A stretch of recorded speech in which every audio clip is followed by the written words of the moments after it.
Fringe. A little under the weather, so we're going to make this quick today. I want to take you around, show you what's going on. You saw a huge burn coming the other day, wondering exactly what it was. It was about 1.4 billion that was burned, and that leads us to about 2.2 billion having been burned for the week. We found out what that is. I'm going to show you what that is. I'm going to break it down for you, and we'll see what happens here. Also, USTC had a few pretty significant burns over the last couple days. I'll show you what's going on over there as well. Make sure you hit the like button on the way in. Make sure you sign up for the channel, terracasino.io, for all your risk-based gaming needs. Sign up today. Helps me out tremendously. Terraport.finance for all of your transactions. Whether it be utility coins or meme coins, go to terraport.finance. That's where you go to trade today. All you have to do is attach your wallet, make your trade, detach your wallet, you're done. Now, as for DEXs, over the last 24 hours, the number one DEX is still and remains Terraport, with Garuda DeFi being number 2. Liquidity over here and on TerraSwap, pretty significant, but TerraSwap, just nothing being traded over here. $800 over the course of the last 24 hours. Just not a significant amount happening, so leave that for you. Now, what are the burns? Redline Drifter has made a comment here because Binodes is engagement farming a little bit, trying to figure out, what's going on over here without knowing, but none of us knew.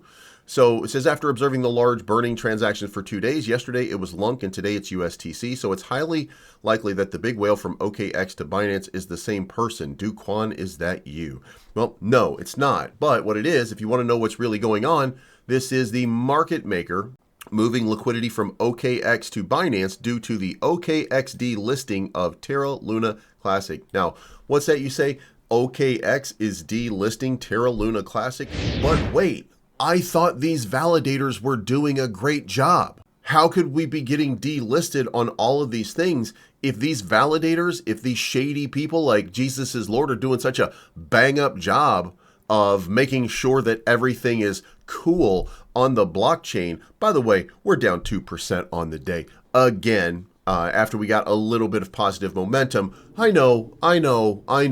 But the market is down $50 billion on the day. There's got to be something to do with it. Well, of course it is, dum-dum. It absolutely is. Dude, you got it, man. You're winning. You're winning, man. You, and by the way, the people who talk like this and say, hey, man, you don't understand what's going on, they got to be shorting the market, right? Because there's no way that they're holding on to a big bag of Terra Luna Classic, looking at the price coming down and saying, man, you guys are doing an excellent job of making sure that everything is okay in the Terra Luna Classic ecosystem.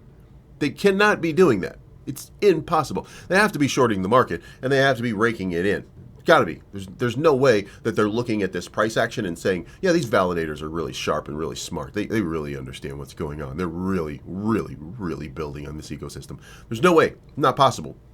So we know that OKX is delisting Terra Luna Classic. The market makers are moving over to Binance with the largest liquidity pool. Now, we've got an article up here that says Terra Luna Classic holds key support as tight trade range follows 8.9% weekly decline. Is there a tight trading range? Well, if we pull up Bollinger Bands and look at it from that context, and the answer to that was yes, until it dumped the other day when USTD didn't pass.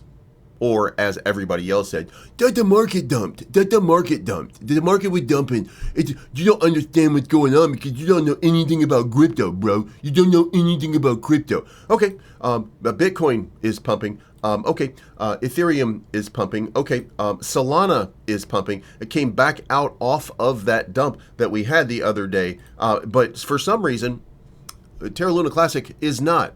So yeah, it's me. So I think the point is, you can see here that these clowns are wrecking everything that you hold dear, Terra Luna Classic, and you, by allowing them to be your validator and delegating to them the authority to stab you in the back, you're allowing it. This is your fault. This is not my fault. This is not their fault. They are the leeches and bloodsuckers that they've always been. You just allow them to do it. Now again, this is Lunc pairings, so Juris Protocol is up 14% all of a sudden, so is MBA. So we've got a little bit of movement here. Not a lot of price-based movement though, but some movement here on the price action. Most of it down, but some of it coming back up. We're starting to see a little bit of recovery, at least in the ecosystem. But again, with only $15,000 in trade volume or $20,000 in trade volume over the day on our DEXs. What are we doing? Now, as you can see right here, the grift continues. The movements are being made. Now we're giving Greenpeace more power because, you know, we like the fact that he killed and no with vetoed. So you're seeing Jesus is Lord. By the way, there's not an ironic situation here, but all of the stuff coming out is going into, it's just science, bro. It's just science. So everybody who wants to backstab you and prevent progress on the chain is trying to consolidate and increase their power and distribute properly so that they can prevent the chain from growing. So if you're contributing to that, stop complaining. Now the resubmission, of course, what did we see? We saw the same shills do their no with veto. Again, they're trying to make sure that no progress is made on this chain. They don't want you to make a profit. They're not looking. They have no interest in building here. Just continuing to cash out every month and drain the liquidity to the point that even OKX said, you know what? We've had enough of this shit. And OKX, one of the largest exchanges around, has decided it's not worth it with Terra Luna Classic anymore. That's the validators. That's what they've done. That's how they've treated your investment. So now, what do we have?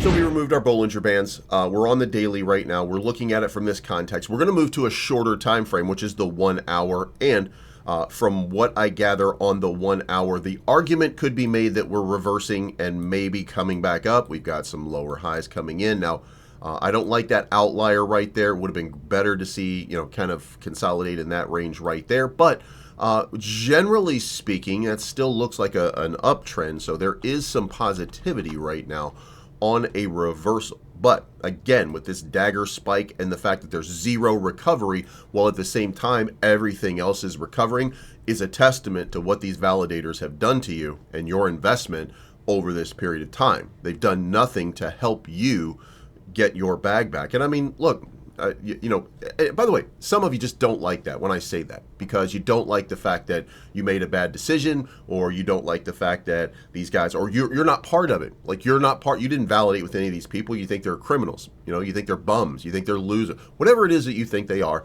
You're right. But they're doing everything they can to prevent progress so that your money doesn't pump. I don't know why. Again, like I said, probably shorten the market. You know, these guys are probably just shorting the market, and they're just trying to suffocate you, because to them, screwing you over is the only way. By the way, the only way that they make money for this is to convince you that they're doing the right thing. Then they do the wrong thing. Then they cash out every month, and then they get more Terra Luna Classic, and then they move it around so that each one of them asserts a little bit more control, and you gave them the power. Remember, you gave them the power. Trade volume up 20% on the day. USTC down 26% on the day. Now let's look at the burns. So yesterday we had that 2 days ago we had that 1.457 billion burn. It was OKX moving, the market makers for OKX moving all of their stuff over to Binance. So then yesterday you saw 55 million. Today you've got about 21 million. But look at this. Over the last bunch of days, you've been seeing this kind of a move here. And you know, you've seen a significant amount of burn. It's not huge, by the way, but it is a significant amount overall. So we're starting to see a little bit of burn here on USTC. Would like to see way more, obviously, but you know, at least there's something happening over here in terms of burn. But there's no price action to match that, because the validators, again, they're just taking the Jason knife and they're just stabbing you in the back every single time, and they're telling you, no, we're doing what's best for you. We're doing what's best for you. Oh, is that blood? Oh, damn. Sorry about that. I really, seriously, I don't mean to be doing this. I don't know why I'm doing it. I don't know why. I can't understand why. Ew, right there in the back. I don't know why it's happening to you, man. This is probably your fault. You're probably doing this. It's probably not my hand. I'm not the one that's preventing progress. I'm not the one doing this. Why are you laying on the floor now? What is going on here? All I'm doing is I'm trying to, this is a massage. It's just a massage with a knife. You know what I mean? That's what's going on right now. You're allowing it. And until you stop allowing it, and until you take it seriously and you start telling everybody who is a delegator to find good validators, we are cooked. We are not dead in the water, but it's pretty close. So you decide who you're going to be, and you figure out how to get delegators to start to validate with people who want what's best for the blockchain, and not what's stifling and draining liquidity every month, figure it out. It's not financial advice. I'm always right.